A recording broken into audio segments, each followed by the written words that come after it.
Zuentzat zeintzuk dira Euskal Herriko herri batek izan behar dituen ezaugarriak, naiz eta 20 biztanleko herri txiki bat izan? Eliza, frontoia eta ostatua. Eliza, frontoia eta ostatua. Bai, egia da udaletxea agian ez dela garrantzitsua, baina elizarik, frontoirik eta ostaturik gabe ez dago herririk, ezta? Pilota eta eliza beti egon dira oso lotuta, oso erlazionatuta. Tradizio kristauan, Francisco Xavier Deuna, Nafarroa garaiko patroia izateaz gain, pilotaren patroia ere bada. Hori da.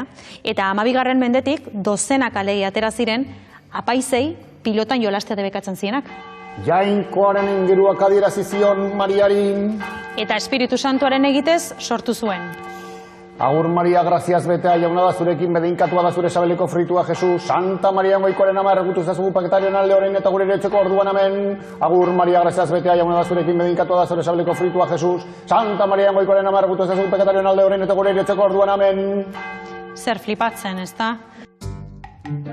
Zuek gazteegiak zarete, baina 12etan Angelusa errezatzen da edo errezatzen zen. Eta ordu horretan, pilota partidu bat baldin bazegoen, kanpaiak entzuten zirenean, epaileak partida geratu egiten zuen, apaiza hurbiltzen zen, eta Angelusa errezatzen zuten. Eta ez pentsa tradizio zaharra denik, hau 1980ko hamarkadar arte mantendu zen, eta Laxoan oraindik ere egiten da. Frantziako iraultzak banatu egin zituen estatua eta erlijioa, baina badirudi horrek ez ziela gehiegi konbentzitu pilotazale amorratuak.